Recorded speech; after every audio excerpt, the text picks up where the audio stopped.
and welcome to the first ever battle report for my channel. It seemed only appropriate for an inaugural battle report that we do a game of 5th edition fantasy, so we're going to test drive our armies for Return to the Badlands.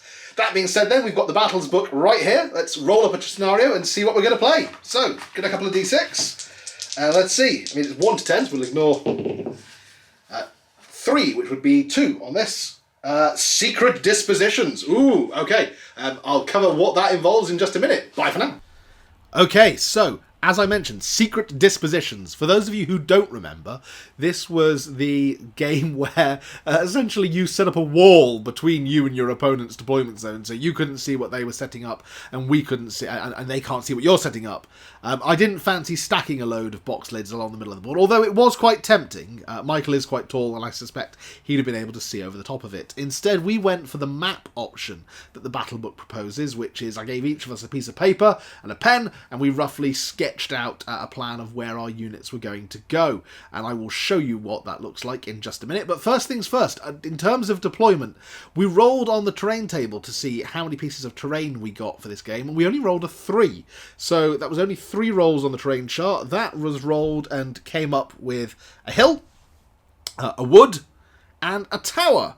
Luckily I had all of those, so onto the board they went, and then, like I said, we sketched out where our different units were going to go, and then deployed them. And I'll just give you a quick talk through what each of our army lists look like, and then we'll show you how the deployment looked like. So, first things first, I took my Bretonnians. This is the force that I've been working on for Tale of 4 Gamers. If you haven't checked out my Tale of 4 Gamers videos, give that a look. And yeah, this is also the army I'm going to be taking to my Return to the Badlands campaign in about a month's time. I've still got loads of stuff to paint, as you will see in this video. But so, mostly knights, to be honest. Core of my army then is my general, and he's leading a unit of Knights of the Realm, backed up with an additional hero, who I believe represents the local duke. I've also then got 6 Grail Knights and 6 Questing Knights.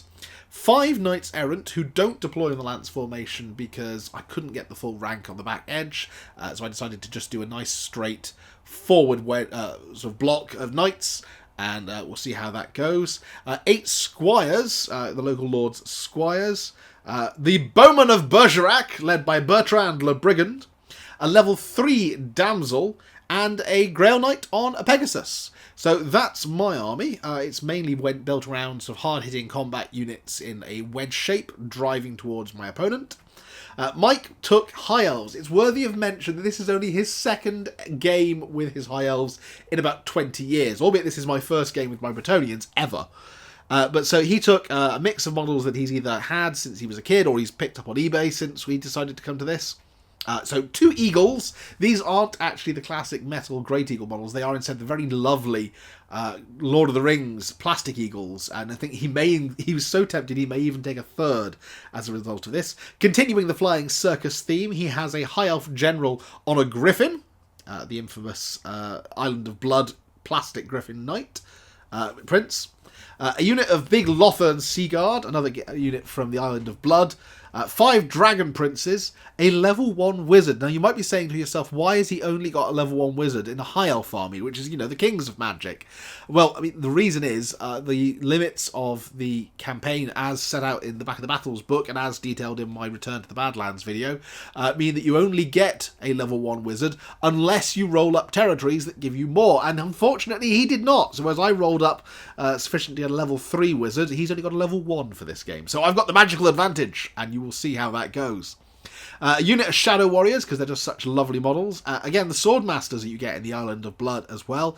And that's backed up by a classic Tyrannoc Chariot and 3, count it, 3 Repeater Bolt Throwers. So let's take a look how his deployment and my deployment shaped up.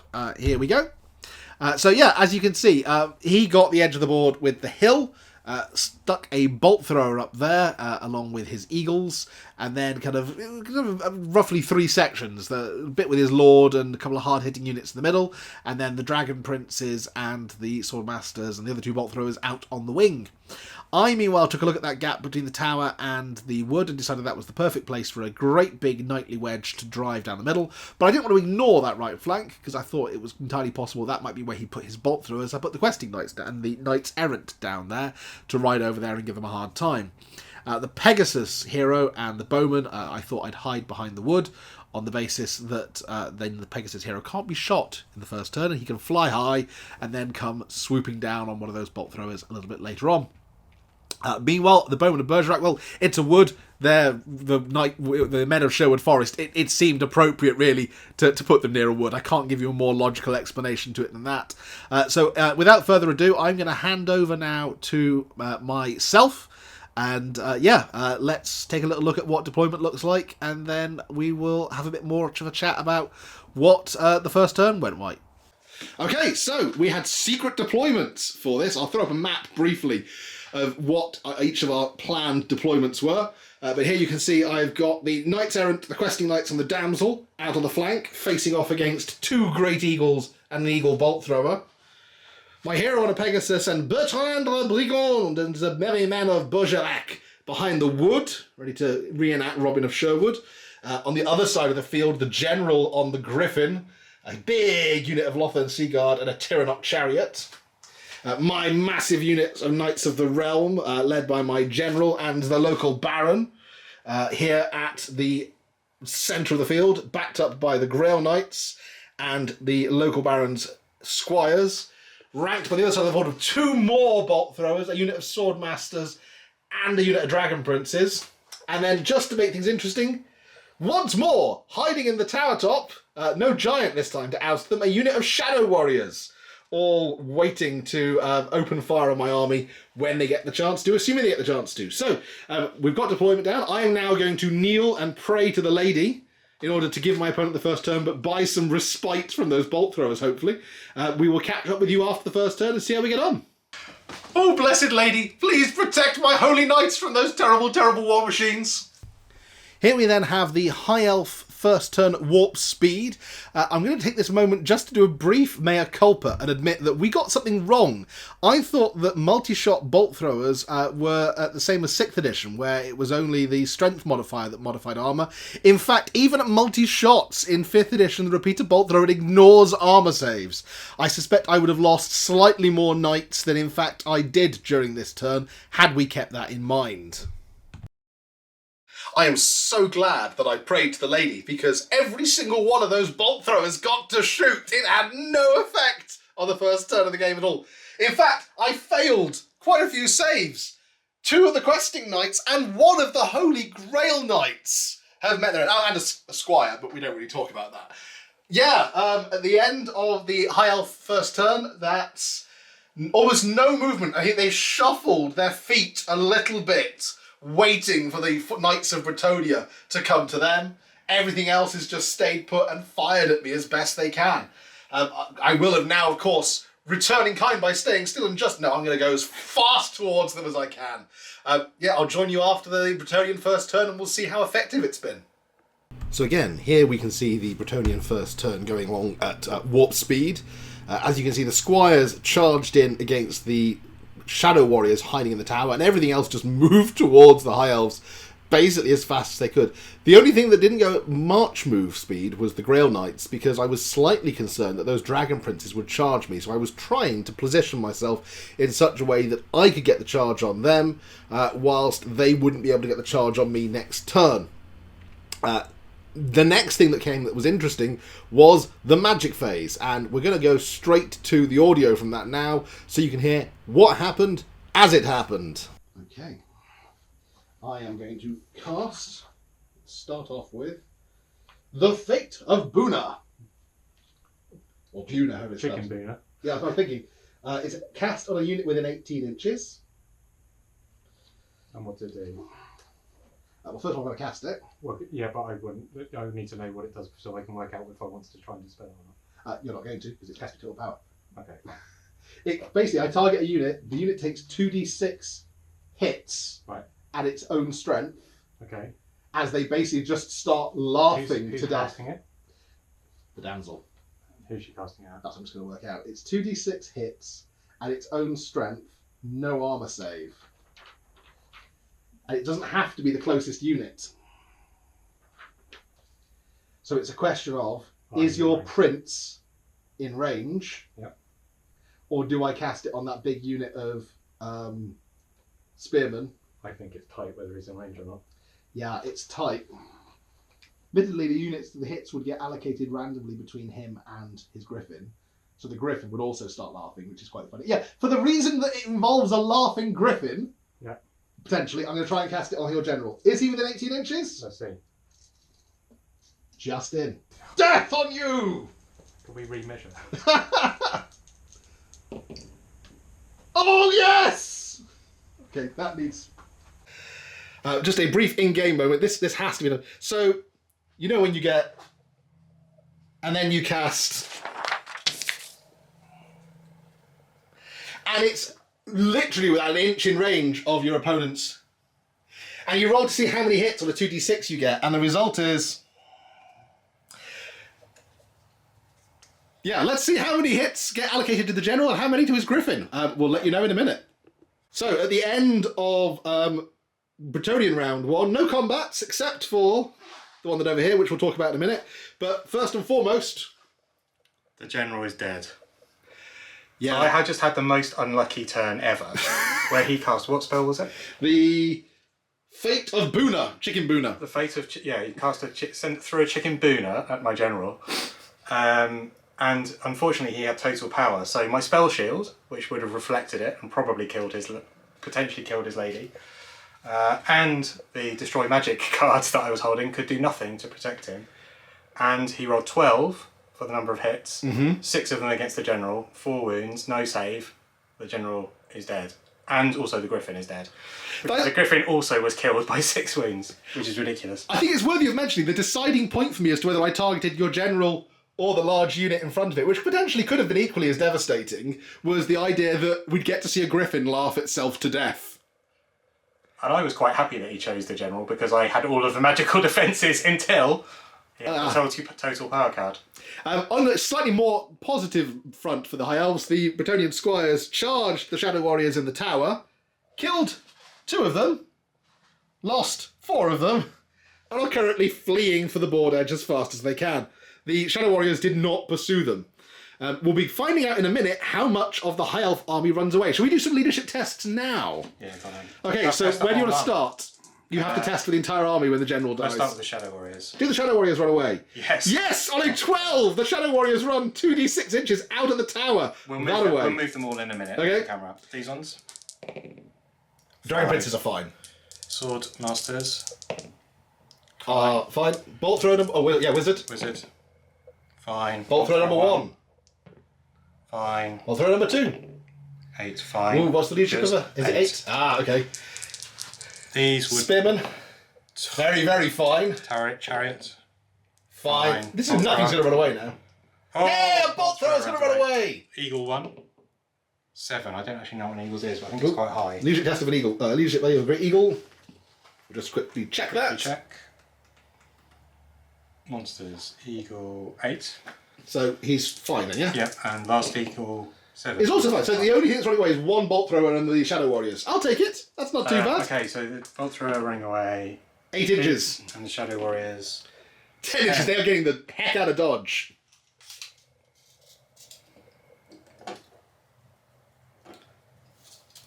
They run to the edge? They run to the nearest table edge. They will run that away. 10 inches. So these went 10 inches this way. They're going 10 inches that way. The tower is now empty. Oh, if only I'd kept the squires waiting outside of it. Never mind. Okay, we will play on to turn 2. We only got 4 turns, but things are now looking slightly in my favour. And we'll let you know how we get on after the end of High Elf turn 2. So here you can see how things look at the end of turn 1, with hits caused on the general, the Grail Knights, the Questing Knights, the Spearmen, the Squires, and the Shadow Warriors. Moving now into turn 2 of the High Elves, you can see a number of charges took place. The Tyrannok Chariot was charging the Questing Knights. The Eagles charged the Knights Errant that were in front of them. The Shadow Warriors continued to flee, and the Spearmen manoeuvred themselves slightly. Despite my best wishes, the Dragon Princes did not move. We then moved on to some shooting, where once again the bolt throwers were relatively ineffective. That was down more to the inability of Mike to roll a hit than it was to us getting the rules wrong this time. In combat, the Great Eagles, as you can see, were less than successful. The Tyrannot Chariot, meanwhile, fought to a standstill against the Questing Knights, killing 2 of them, but suffering a wound in return, and this being balanced out by the Questing Knights' standard. At the end of the turn, we moved on to the magic phase, and you will see what happened during the magic phase in just a second. Okay, end of the High Elves turn 2. How are we doing, Mike? Well, not good. So this turn, let's start over here. Okay, your Eagles, what did they do? They charged these guys, Knights Errant. Yeah. And managed with 4 attacks at weapon skill 7, managed to get 1 hit, which did not wound. And then they took a wound and were chased off. This one was broken and then destroyed as he was caught fleeing. This one was driven off. Bit more success here where the chariot killed 2 of these knights. Which ones are those? Those are the Questing Knights, so 2 of the Questing Knights died. 2 of the Questing Knights died. Luckily the musician won me the combat, but didn't break the chariot. We had the bolt throwers, again, managed to fire every time because they don't respect the Bretonnian gods. Nope. So they fired, but they didn't cause any damage this round, but they did manage to do all their shooting. Then in the magic phase, things were a bit more successful, somewhat. We cast Fiery Convocation on the general's unit, killed 2 knights, so that remains in play. Unfortunately, he tried to dispel it with a mind duel, and even though the dispel didn't work, I lost the mind duel, and it killed my mage because, given this is my army for the Oldhammer event, I only have 1 level 1 wizard, and he is now dead. So with mind bullets! So I now have no magic for the rest of the game, but we think this stays in play. That's what it seems to imply, unless I manage to dispel it. We're about to go into Bretonnian turn 2. Hopefully I can rally these squires, and then, yeah, we'll see how things go from there. Let's hope some charges happen this turn. Okay, catch up with you after the turn 2. Bretonnian turn 2 then. This was my opportunity to lead off with some charges. So the Knights Errant charged into the Great Eagle. The General and his unit of Knights of the Realm charged what was left of the giant spear block. The Grail Knights tried to charge the Dragon Princes, but as I suspected, they were just out of range.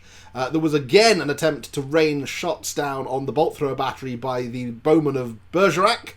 Unfortunately, they still failed to do any damage. Meanwhile, the Knights Errant smashed the Eagle and overran into the bolt thrower crew. The General and his unit of Knights of the Realm smashed the unit of Spearmen, utterly destroying them. And yeah, the chariot was destroyed. Here's how things look at the end of Bretonnian turn 2 then. A pretty effective turn for the Bretonnians. The Grail Knights, first of all, not so effective. They failed their charge. They were about 1.5 inches out of charging the Dragon Princes. So yeah, they are probably going to get charged next turn. The Bowmen of Bergerac opened fire on the bolt throwers but failed to cause any damage as all their shots hit the bolt thrower, and they're just not strong enough to damage it. Unfortunately, the only one who would have been, Petit Hugo, missed. Over here, things went somewhat better. The Knights Errant charged the Great Eagle, beat it in combat, chased it down, and in likewise fashion, the Questing Knights battle against the Tyrannot Chariot. It was a bit of a hit and a hit thing. Both sides battering each other. The deciding combat factors were A, one of the Bretonnian horses biting one of the Elven horses to death, and B, the magic spell is called the Wild Kin of Xanadox that were lurking nearby. That's represented one of those 2 purple paint pots from the Amethyst College. Sent a spectral hound in to savage one of the crewmen to death, causing enough wounds to make them fail their leadership test and get run down by the Questing Knights. This, it almost looks somewhat representative of what happened, which the Bretonnian general charged into the unit, and he and the rest of his unit basically weathered the storm of firepower that came their way. The prayer to the lady did do good work here. Only 4 of the 12 shots were allowed to actually open fire, and of those, only 1 wounded, which was saved. The Knights then basically smashed the entirety of that unit. That unit is destroyed. The hero on Pegasus that you can just see lurking over there on the edge of the board charged into the bolt thrower, glugged down his potion of strength, and smashed the bolt thrower to flinders. pursuing the crew off the edge of the table despite my attempts to restrain. A leadership test was utterly failed, and he will come back on there next turn, hopefully, just in time to launch charge in the final turn of the game into one of those two units. We're about to go into High Elf turn 3, so we will see how that goes, and then we'll come back and let you know. It was at this point that the camera battery on the GoPro decided to die, and therefore there will be no more top-down view footage for the remainder of this video. But here, briefly, then, you can see what I was describing in that video there. The destruction wreaked upon the Elven army once the Bretonnians were able to get into range. We will now cut back to me, talking about what happened during High Elf turn 3. End of High Elf turn 3, then. How are things looking for the Elves? Not well. I mean, they haven't got better. Nobody's come back to life. Why don't you talk about what you killed? Nothing. You did kill something. I killed one guy, a bolt thrower, again, because the bolt throwers have fired every single turn. Yeah, I decided the lady did not, cunningly, the lady did not stop your bolt throws from shooting. Instead, she blessed my armour saves. And she also cursed my dice rolls, which have been appalling in every combat. That's what you get. You make fun of the ancient Bretonnian deity. So what happens? The bolt thrower crew here charged these knights and held them to a standstill, causing no wounds on either side. So unfortunately they've now rotated around, so that might not happen next time. Hopefully not. The bolt thrower shot one of these. Yeah, well, knights got shot by the bolt thrower. They've just turned, anticipating him coming back on the board. The Dragon Princes charged those knights and managed to hit once out of 10 attacks. That was unfortunate, to be fair. And elite cavalry versus elite cavalry. And surprisingly, he saved his one. In fact, there's two saves. I failed them both. I saved them both. Yeah, and I saved my ones back as well. So they just stood there. The Shadow Warriors are going to maybe come and get involved, but there's one High Elf turn left after this. It's next up. It's the Bretonnian turn 3. So check back with us after that. So again, here you can see what happened briefly during that turn. Very little bloodshed, despite the combats that were raging. The Elves admittedly don't have that much that's manoeuvrable left. The Elven left flank's basically dissolved. It's now just a question of what they could manage over on the right. Let's get to it and see how things go for the Bretonnians. I think we may be calling it, as much as I desperately... Are you sure we have to call it? Because I was so desperate to do that charge. Yeah, well, I think they're going to... You can do it if you want, but basically the Elf army is almost entirely dead. The Swordmasters... That are notably not there. Shot at, which was fine, but then they were... Revenge of Chicken Boona! Yeah, the curry they had did not agree with them, and they ran away to find the bathroom. So they had set themselves up here to charge him next go, but they now can't do that. The bolt thrower crew over there is still nobly holding on against the unit of Knights Errant. So these pathetic knights cannot defeat two bolt thrower crew. Okay, pathetic. They killed 2 Great Eagles. That's clearly enough to earn them their spurs. The bolt thrower is just, they're just going easy on them because they feel bad for them. Well, we're going to sing a song about these two guys. Yeah, definitely. No, I think the real man of the match thus far has to be the Sorceress, who, has killed the General and the Swordmasters now. Yeah, and helped decisively break the Tyrannok chariot. Yeah, I think the one shot on the General in the first turn is probably the thing that decided this match, but it's still been fun. So yeah, we'll let him do his charge with the General, which probably will finish off the rest of these Dragon Knights. One would hope. But we're gonna do your combat round first to see if the Dragon Princes break the Grail Knights and therefore aren't there anymore. They run through them. We've done this round, right? We have. It's your turn 4 is the last of your turns. Oh yeah, my turn. I get a turn. You get a turn and you get a bolt thrower as well. Oh, there we go. We'll do my turn then. Do a High Elf turn. Bye.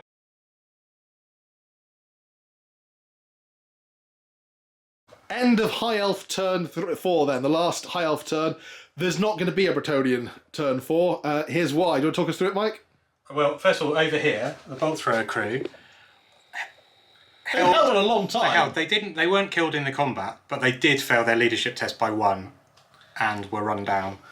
Over here, the Shadow Warriors charged into the side of the Knights. The rolling was spectacularly bad. Again, no hits, no wounds, and then both of them panicked with 11s on their leadership test. So those are fleeing. They're fleeing. They're those dead, are run down. So in fact, all you have left at this point... 1 bolt thrower and 2 crew. We didn't do the magic phase. We decided to call it at that point, as I don't have any magic. Yeah, I think that's only fair. At this point, if we did do a Bretonnian turn 4, the Hero 1 Pegasus... Oh, you did do 2 wounds on the Pegasus for the bolt thrower. The hero on Pegasus would charge the bolt thrower crew, the questing knights would charge the bolt thrower crew, and if they were still alive after all of that, the sorcerers would cast magic at the bolt thrower crew. So at the end of the game, you have killed one Grail Knight, all of the squires who all ran away in Monty Python style fashion, 2 Knights of the Realm, 4 questing knights. That's it. But every bolt thrower fired every turn. Yes, like I said, the lady was clearly blessing my armour saves rather than banishing your bolt throwers. Well, I mean, you didn't have to make very many because every combat roll missed, basically, the whole game. We're going to do a rematch at some point, but I hope you've enjoyed watching this for now. Thanks very much for watching our inaugural battle report, and I will catch you all next time. Bye for now.